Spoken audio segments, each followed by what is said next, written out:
Welcome back, everybody. I'm Tommy McCarthy. This is Let's Talk Cyber. I am delighted at long last to get this man in front of me, Biju Chudasama. He's the CTO at Wilson James. Biju, welcome to Let's Talk Cyber. Wow, Tommy, it's about time we caught up on this, but no, really appreciate the invitation. Wonderful. And forgive me for taking such a long time to accept it.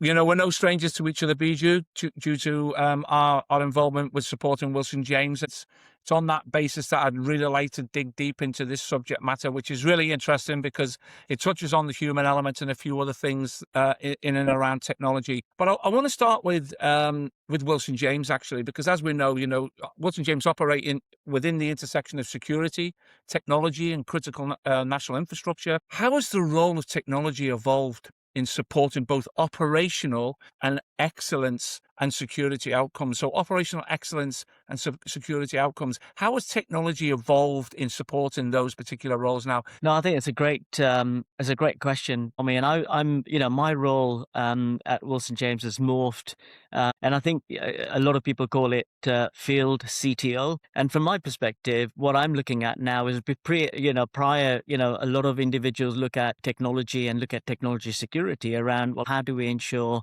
our internal systems are providing the security to our people to be their best. The one thing that what I've realized and what's happening within Wilson James is, we play in those critical national missions. We're a specialist provider of services within those divisions. So, we play in the aviation space, we play in that infrastructure, highly critical national infrastructure space. We also then play in your core security. How do you blend the technology? So it's seeing us move further into client spaces. Because now we're delivering a solution, a service, or a product, but that product, Tommy, has got to perform. And it's got to perform in a client space, in their environment. In some areas, for example, where in security, we're purely operating within client infrastructure.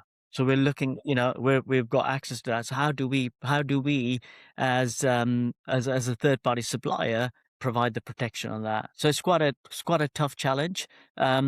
So the responsibility we have, just as we would assess a third party, as with a large amount of threats coming through at the moment and the surface attack from a third party perspective, we've got to be careful ourselves in terms of how we stand up. How do we bring our technologies? How do we protect ourselves to ensure that our clients protected? Yeah, and it is interesting to see the way technology has evolved, Bijou, none more so than AI, because it's fair to say, and I have to admit, I've had a lot of AI guests on recently, because it's the buzz factor right now, and it is definitely dominating boardroom conversations. But where do you see the biggest opportunities when it comes to AI and the biggest risks? Because I think with every opportunity comes every risk, but not just for organizations adopting AI within security and operational environments, but in general. So where do you see the risks coming from? Opportunities first. Let's always evaluate the positive.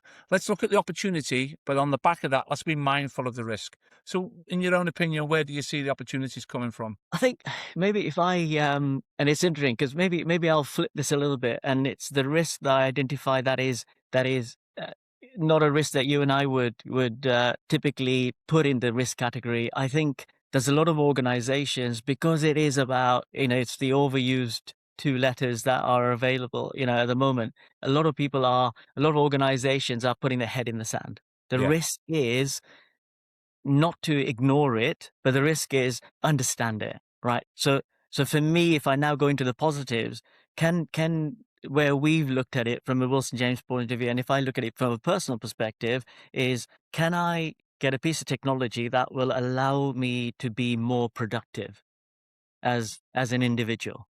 So why would I say no to that? Why would I not use that? And if I then had a piece of the same piece of technology, or that platform would allow me, or those set of products would allow me and my team to be more productive. Yeah. And can I accelerate that? Because the key thing is, and a lot of people, you've heard it, in terms of AI taking over the world, take all our jobs.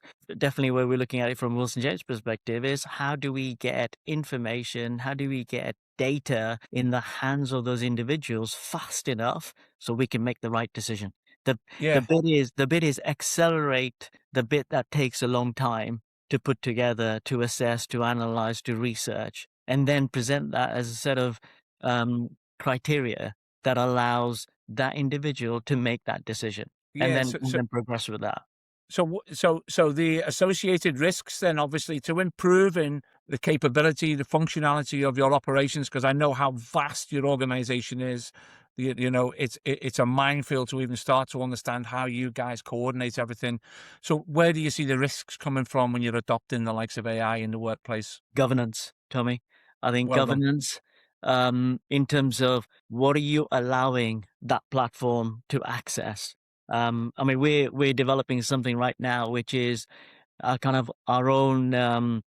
For one of the sections, it's we've got a lot of data on how we run projects, how we've run capital projects. And one of the things we're looking at is how do you bring that together in that box that is an LLM, a small language model, whatever it is. It's a tool that allows you to say the next time that I'm able to, that I get an opportunity to partake in a capital project, let's sift that and scan that through the whole our entire encyclopedia of all the projects we've done, and Yeah. give me give me exactly what it's going to take for us to deliver that project, to cost it out, the right people, the material, and the learnings from the various projects.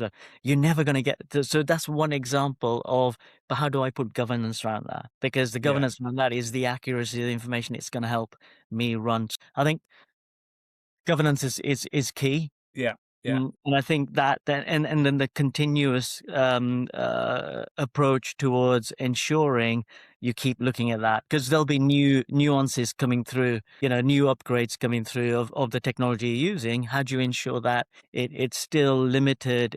You've still got that same rigor of ensuring you've taken it through those steps. I think that's important. For sure. And honestly, I can't begin to tell you, Bijou, governance, everybody says the same thing. And it doesn't matter who they are when they come on Let's Talk Cyber. And I ask that question, governance is always the priority. But organizations still rely heavily on the people to make critical decisions every day. How do we ensure we're supporting the well-being, mental health, and the resilience of those working at such high-pressure operational security roles? Because you see it all. The CISO burnout is the big one, Bijou. People are really hitting a wall because they just can't keep up. How do we ensure that we are taking into consideration the mental health and the well-being of those people in such high-level responsible roles? How do you believe we should be thinking about taking good care of people's mental health and well-being? I think, and I think, to me, you've got to, Tommy, and then maybe I'm taking it at an extreme level, but you've got to compare that to a highly skilled surgeon. These guys go in, they've trained for years, right? They've trained for years. They've operated in an environment for hours and hours and an end, but they've got to make the right decision. In it, Wilson James, is it something that you, as an organization, as a company, have policies around when it comes to being aware of mental health in high pressure jobs? Is there Yeah. additional support for people at that level? There is. I mean, we've got our normal employee access program, which allows us to access support and professional therapy if we need it. But also, we've got managers who are trained towards mental health, towards how to spot the signs of individuals that are working the pressure roles. What do you spot signs in?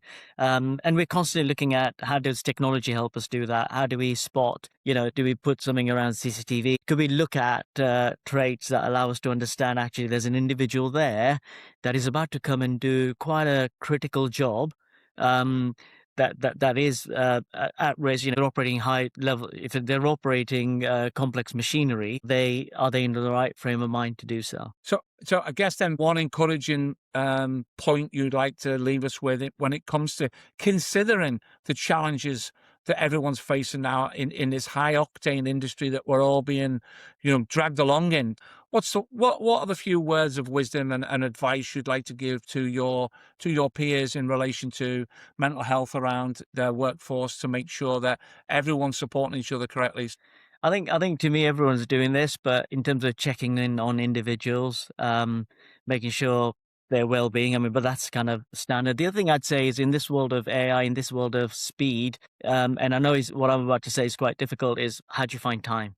I think for me, I would encourage, how do you find time? How do you slow things down? How do you build something together that allows you to have that thought process, the consideration needed before you then launch into something? So to me, it's about considering others, checking on others, but also if you can build time. So find the time, be that buddy, whether you're the boss or not. Be that buddy. Implement the buddy system. Let people think that they're valued. Prove to them that they're valued and that you're looking out for them. You're absolutely right, Biju, and that's my interpretation of what you just said. Well, I'm delighted to say that. I know you're going to be travelling to Scotland in August to join us at the OT Cyber Summit. Biju, I wish we had more time for now. I'd just like to say thank you so much for joining me on Let's Talk Cyber. No, I appreciate it, Tommy, and thank you for the invite, and definitely looking forward to Scotland. Wonderful.